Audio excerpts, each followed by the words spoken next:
Em 1871, numa fazenda do recôncavo baiano, uma enfermeira escravizada recebeu a missão que mudaria para sempre a rotina da Casa Grande: cuidar da senhora ferida, restaurar sua aparência e, dias depois, completar uma sentença que muitos já tinham decretado em segredo.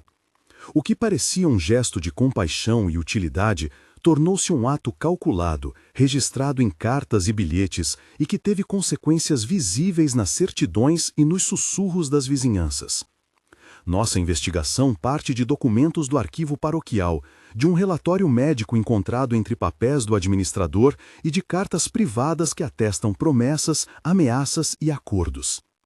Se este tema te impacta, deixe seu like e compartilhe para que mais pessoas conheçam as camadas mais sombrias das relações de poder no Brasil imperial. Você acompanha aqui a série Sombras da Escravidão, onde reconstruímos com fontes e empatia as histórias que ficaram no silêncio dos arquivos. Mas o que parecia um cuidado dedicado acabou por ser o instrumento de outra morte, e agora vamos a cada página para entender como isso foi possível. A fazenda São Bento ficava à beira de um rio, com manguezais no horizonte e o ruído constante da água misturado ao chocalho das carroças. Do lado de fora, o terreiro exalava poeira, resina de coqueiro e o cheiro pesado da maltose usada na cozinha. Do lado de dentro, a Casa Grande mantinha um cheiro distinto de alfazema e cera de abelha, produtos de uma ordem que pretendia domesticar tudo, inclusive o sofrimento. Naquele tempo, o Recôncavo era uma região de latifúndios prósperos e de complexas redes sociais. Coronéis com cargos na Câmara Municipal, padres que intermediavam interesses, médicos que atestavam capacidades reprodutivas e capatazes que administravam corpos como se fossem ferramentas.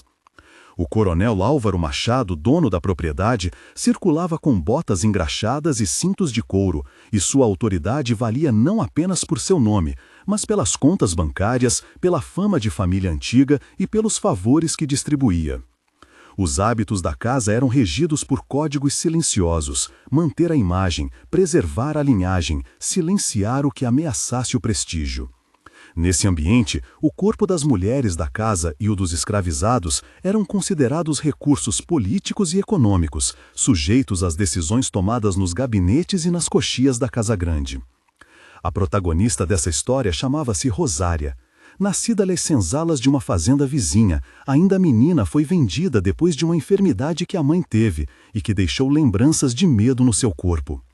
Aprendera nos primeiros anos a curar feridas de recém-nascidos, a reconhecer febres e a preparar chás com raízes, ensinamentos transmitidos por uma avó que sempre repetia que o conhecimento das ervas era uma moeda que ninguém podia tirar.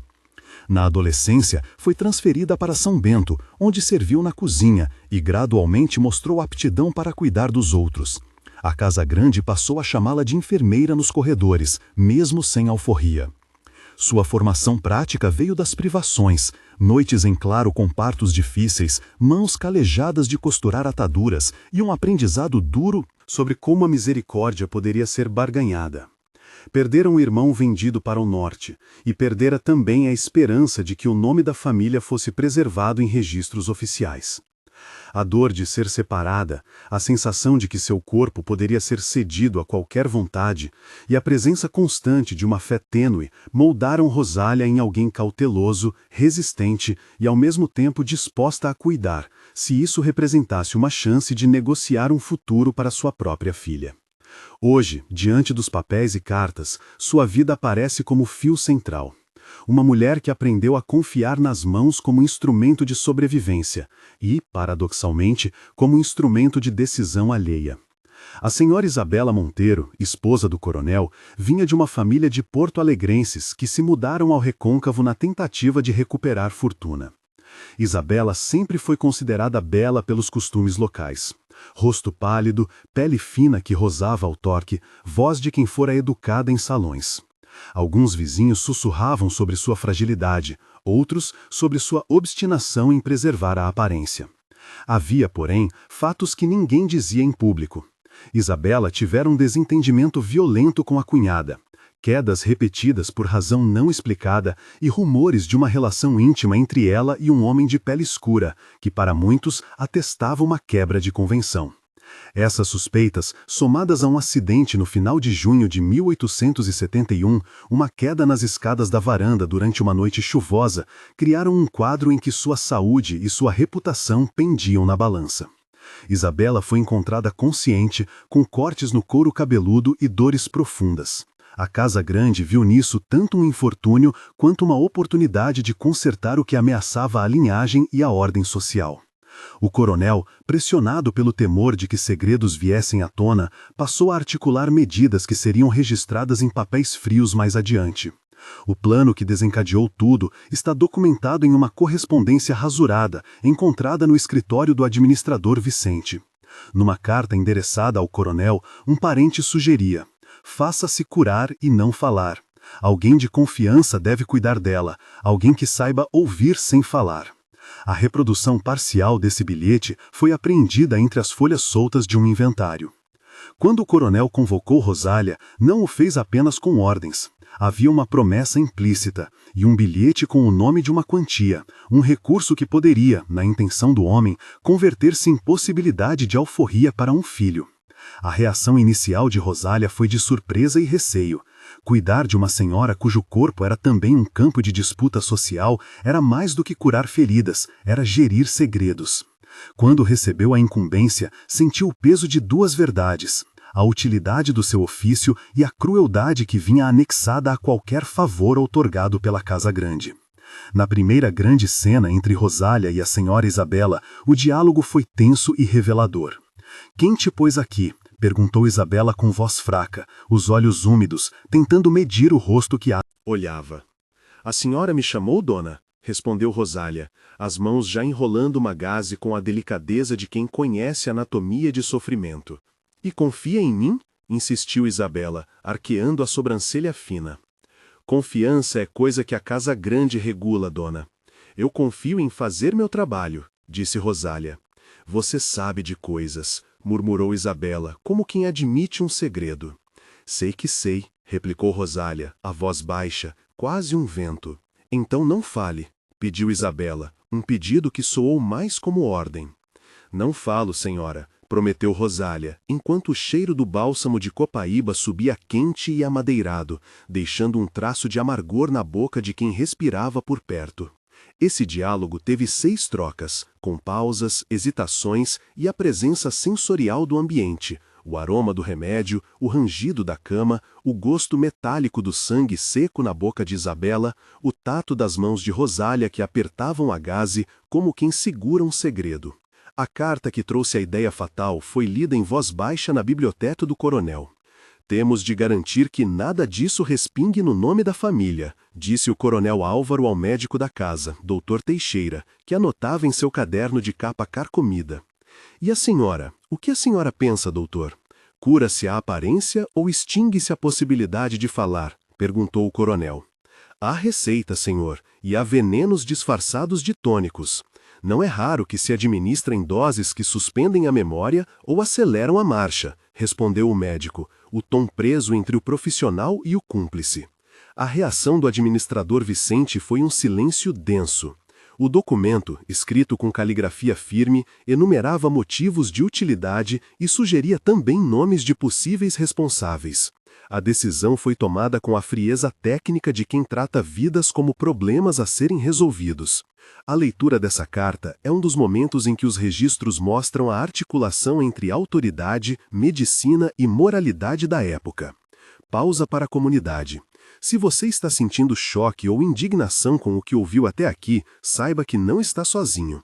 Histórias assim mexem com nossa noção de justiça e com a ideia de quem tinha voz naquele tempo. Conte nos comentários. Se fosse um ancestral seu nesta situação, você contaria o segredo ou protegeria a memória da família? Comece sua resposta com "eu denunciaria" ou "eu protegeria", para facilitar a leitura. Seu comentário ajuda outras pessoas a entender perspectivas diferentes e orienta nossos próximos vídeos de pesquisa. Queremos também conhecer onde você está assistindo. Essa conexão fortalece a busca por documentos e relatos que muitas vezes estão dispersos em arquivos. Agora que sabemos como o plano começou, vamos descobrir quem foram as primeiras pessoas a pagar o preço dessa decisão. O processo de seleção dos envolvidos foi meticuloso. O coronel escolheu Rosália por sua habilidade e por sua posição, uma escravizada próxima da Casa Grande, de quem se podia exigir silêncio em troca de promessas. O capataz Joaquim, homem rijo com cicatrizes no braço, ficou responsável por vigiar as saídas. O administrador Vicente, que cuidava da contabilidade e das verbas, centralizou as promessas econômicas feitas à família de Rosália. O padre Manuel foi consultado em voz baixa para emitir um parecer moral que pudesse justificar ações, e o médico Dr. Teixeira ficou encarregado de ajustar dosagens. Entre os escravos, nomes surgem nos papéis. Antônio, um jovem cozinheiro que cuidava do fogo, e Lúcia, que arrumava a sala onde Isabela receberia visitas. A seleção descrevia critérios objetivos: confiabilidade, proximidade e utilidade social, atributos finais que justificavam a instrumentalização de vidas. Em relatos posteriores, aparecem também a vizinha Dona Rafaela, que ajudava com remédios caseiros e serviu de testemunha ocasional, e o escravo Felisberto, que mais tarde entregaria um bilhete comprometedor. Cada nome, cada ação estava ligado a uma função: proteger a família Machado ou silenciar o que pudesse ferir sua reputação. A implementação começou com rotinas de cuidado aparentemente comuns. Rosália preparava cataplasmas de farinha de mandioca e folhas de arruda. Sentia o calor úmido das mãos de Isabela quando pousava o líquido sobre a pele. Notava o gosto amargo do chá de boldo que a senhora evitava, porque lembrava remédios anteriores. Havia encontros semanais com o médico, que verificava pulseiras, anotava a cor da língua, membranas mucosas e deixava prescrições escritas com caligrafia apressada. Nesses encontros, os diálogos entre o coronel, o médico e Rosália eram curtos, mas carregados. "Como está a senhora hoje?" perguntava o médico. "Pior, doutor", respondia Isabela, o corpo reclinado numa cama que cheirava a flores que resistiam a apodrecer. "Trago algo que pode ajudar", dizia o médico, deslizando um frasco pequeno, sem rótulo, com um líquido âmbar. "Manda ela tomar", ordenava o coronel, a voz baixa. "Será apenas para dormir", assegurava o médico. "Ela não deve falar", completava o administrador Vicente. Rosália recebia instruções e hesitava, sentia o gosto metálico do medicamento quando misturava em chá e a textura oleosa das gotas que escorriam entre os dedos. Esses encontros tiveram trocas intencionais, interrompidas por sons ambientais, o vento nas palmeiras, o farfalhar dos panos, o estalar de uma porta distante. A tensão começou a se acumular quando Isabela, recuperando alguma lucidez, percebeu que havia uma trama para limitar sua fala. Em um desses momentos, confrontou Rosália diretamente. "Por que me dão isso?" perguntou Isabela, a voz cortada, olhos fixos. "Dizem que é para a dor", respondeu Rosália, a voz trêmula. "É remédio para a dor ou para a memória?" insistiu Isabela. "Remédio para a dor, dona", replicou Rosália, com uma pausa que dizia mais do que as palavras. "Você me vendeu por um pedaço de papel", acusou a senhora, as mãozinhas pálidas apertando o lençol. "Não vendi a senhora, dona", respondeu Rosália. "Então me devem alguma verdade", murmurou Isabela, e o conflito escalou até o capataz Joaquim entrar na sala, o cheiro de fumo nas roupas, o olhar duro que tentava encerrar a cena. Cada parágrafo aqui desacelera a cena. O olhar, o som da respiração, o gosto do chá, a tensão entre o toque que cura e o toque que subjuga. Momento de tensão 1, quando o coronel entrega a Rosália o bilhete com instruções e promessas, e ela percebe que sua filha poderia ser alforriada em troca de silêncio. A cena demora-se na descrição do papel, a textura áspera da caligrafia, o cheiro de tinta e cera, a respiração pesada de Rosália e o barulho distante do rio que parece medir o tempo. Ela hesita, sente o peso de sua história, a memória do irmão vendido, e pela primeira vez considera o preço de suas ações. O parágrafo estende-se em detalhes sensoriais, a mão que treme, o gosto salgado no canto da boca, o som de passos a se aproximarem, e termina com uma decisão sufocada: cumprir a ordem em troca de uma promessa. Com o tempo, pequenas rebeliões começaram a aparecer. Antônio foi transferido para a roça, Lúcia tornou-se mais reservada, e Felisberto deixou de cumprir ordens com a mesma prontidão. Um bilhete anônimo apareceu encostado na janela do quarto de Isabela. "Quem cala, consente", dizia, com tinta falha. A igreja local começou a murmurar. Padre Manuel, uma figura de autoridade moral, Recebeu visitas e aconselhou tanto o coronel quanto Isabela a guardar silêncio, sugerindo a intercessão. A reação social foi lenta, mas eficaz. Cortes sutis nas visitas, deslizes públicos, sussurros nas ruas da vila. Esses desdobramentos materiais tiveram impacto. Pequenas vendas de gado, mudanças na contabilidade assinada por Vicente e uma ansiedade crescente entre os servidores. O clima dentro da casa mudou. O ar parecia pesar mais, as paredes guardavam olhares. O clímax da história chegou entre os 65% e 85% do percurso narrativo, com a exposição pública de um nascimento e a sequência de desdobramentos que levariam ao cálculo final. Numa noite de agosto, uma criança nasceu no casebre dos escravos. A criança fora amamentada por uma mulher de peles misturadas, e suas características deixaram claro para a cidade que algo mais do que um parto havia ocorrido. Rumores correram de boca em boca, e um pregador aproveitou o sermão para insinuar o que se passava nas casas das elites. A notícia do nascimento foi o estopim. Isabela, que já sentia a sanha de ser silenciada, viu-se em risco maior, pois a existência daquela criança colocava evidência sobre relações que a sociedade pretendia ocultar.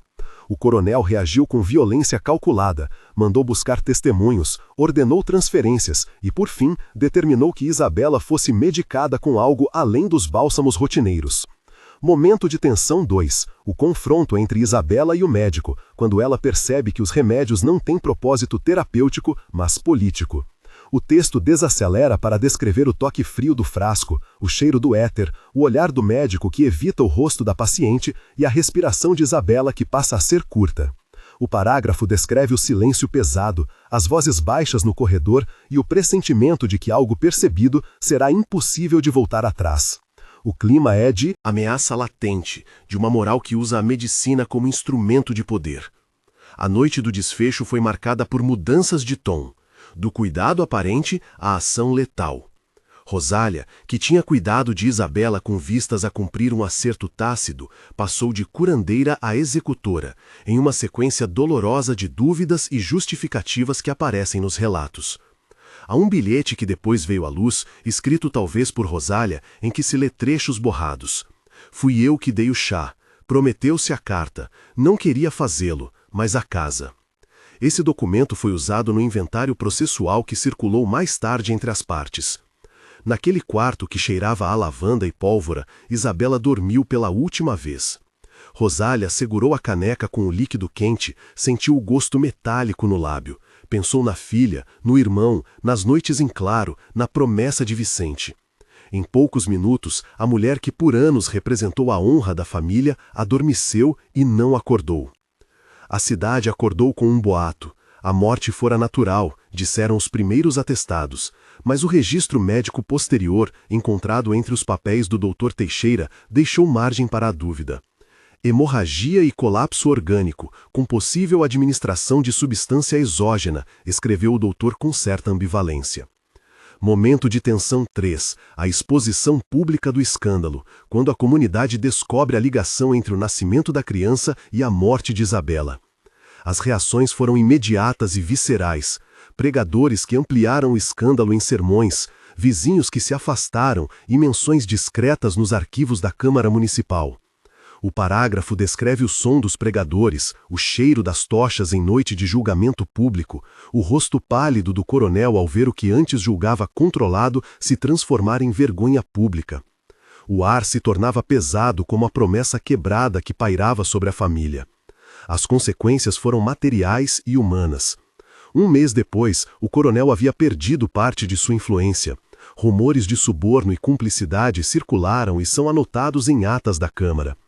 3 meses depois, uma parte da fazenda fora leiloada para cobrir dívidas e multas impostas por processos que se iniciaram. 6 meses depois, a criança nascida no casebre fora registrada como órfã em algumas fontes e acolhida por uma tia distante que viveu em Salvador. Rosália, em alguns relatos, recebeu uma promessa de alforria que nunca se concretizou. E em outros documentos ficou claro que seu nome aparecia em registros de sindicância, mas sem liberdade adquirida. A família Monteiro viu seu prestígio diminuído, conchavos políticos foram rompidos e o administrador Vicente buscou refúgio em uma propriedade menor enquanto o coronel enfrentava humilhação. O padre Manuel teve de justificar seus encontros em cartas que hoje residem no arquivo paroquial. O doutor Teixeira perdeu clientela e virou figura de controvérsia. No epílogo, a história se desenrola em 3 tempos: 1 mês, 3 meses e 6 meses depois. 1 mês depois, o velório discreto de Isabela, cerimônia pequena, com poucos familiares presentes e muitos ausentes. Registros mostram que a missa foi rezada com propósito de confinamento do escândalo.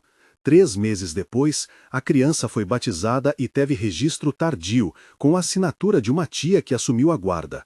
Documentos de batismo trazem rubricas que tentam apagar uma linha de parentesco, mas as descrições fenotípicas persistem nos relatos orais. 6 meses depois, a fazenda sofreu leilões parciais, nomes de credores surgiram nos livros. Rosália aparece em relatos contraditórios, para alguns como heroína que libertou sua filha de um destino atroz, para outros como cúmplice. O legado, porém, é inequívoco. Vidas foram instrumentalizadas em nome da manutenção de um nome e de uma posição social. Os registros paroquiais, as cartas trocadas entre o coronel e parentes, os relatórios médicos e o bilhete de Rosália compõem um mosaico que nos permite reconstruir, com imperfeições e lacunas, a sequência de decisões que levou do cuidado à morte.